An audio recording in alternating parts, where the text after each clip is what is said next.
And Mr. Lemaire saying that we should now prepare for a full cut-off of Russian gas to European markets as Nord Stream 1 goes down for what are meant to be annual repairs. Is that now the default assumption within the European Commission?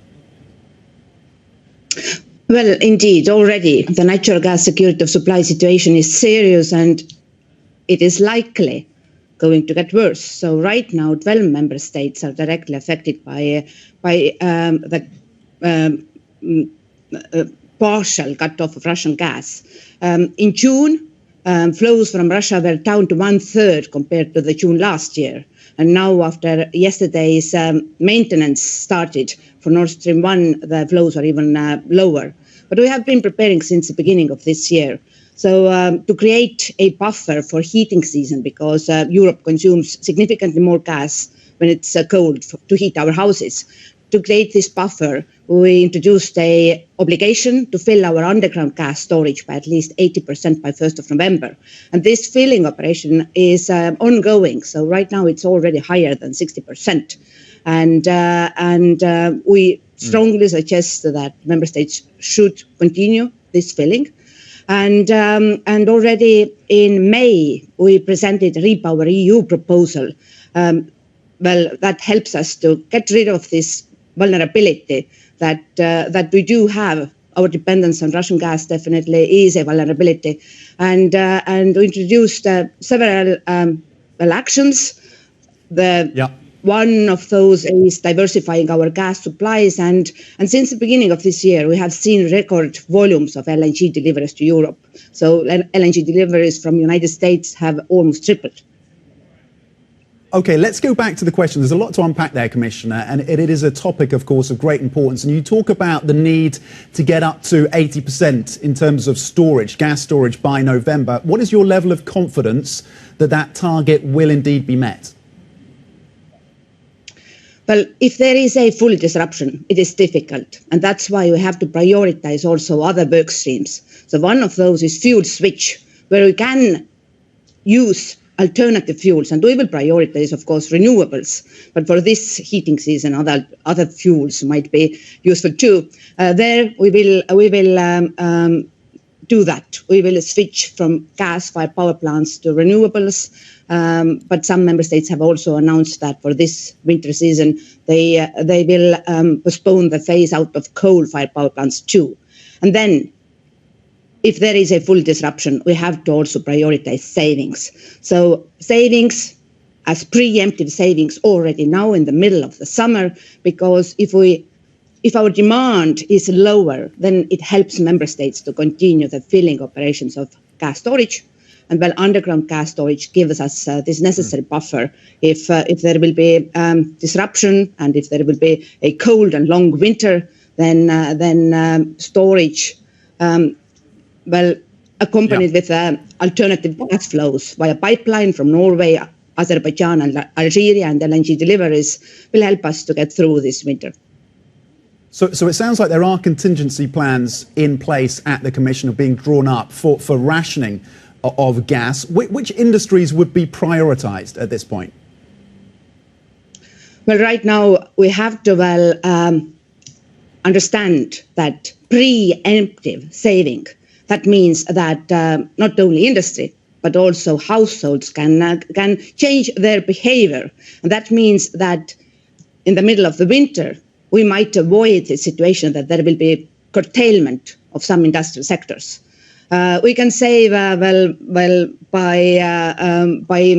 not lowering our indoor temperature so low in the middle of the summer than we used to do last year or year before that.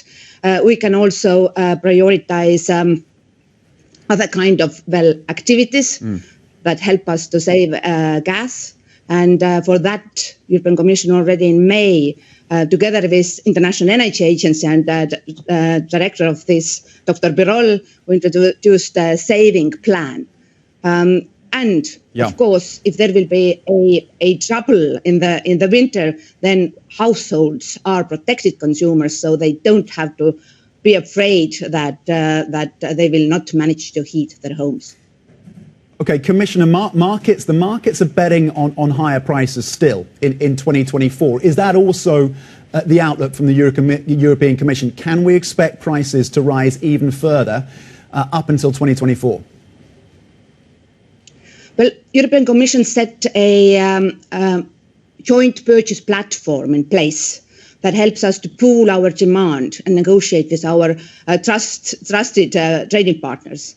And to do so, we have created also regional groups. 2 regional groups are already at place. So first one was created to support Bulgaria, who was one of the first member states who lost Russian deliveries. And this is our answer. So, of course, if there is a global demand that that is not responded by the production, we are in the situation where high prices will remain for a longer time period.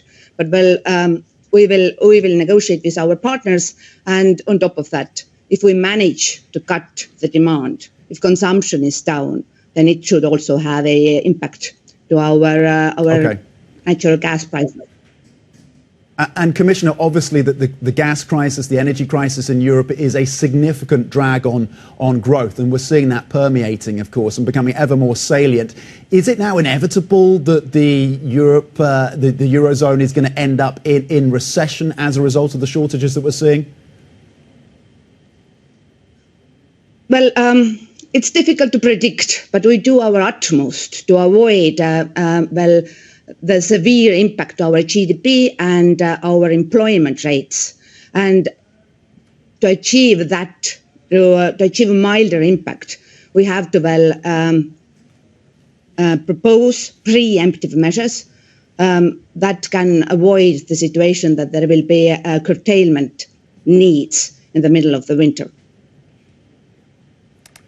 Okay, so you're trying to avoid those curtailment needs, of course, as we face up to whether or not Moscow will indeed cut this pipeline off permanently. Is there more that the Commission and the individual members can do to alleviate the price pressures, not just on households, but on industries as well? Yes, of course. What we see right now is that our market reacts to every news that is coming from Russian side. And I think that it is very important to know that we managed to solve the situation of Nord Stream 1 compressor stations, so that now when maintenance will be prolonged, this will be a Russian political decision. But for us, the regional cooperation, solidarity and unity is a key to come out from this situation.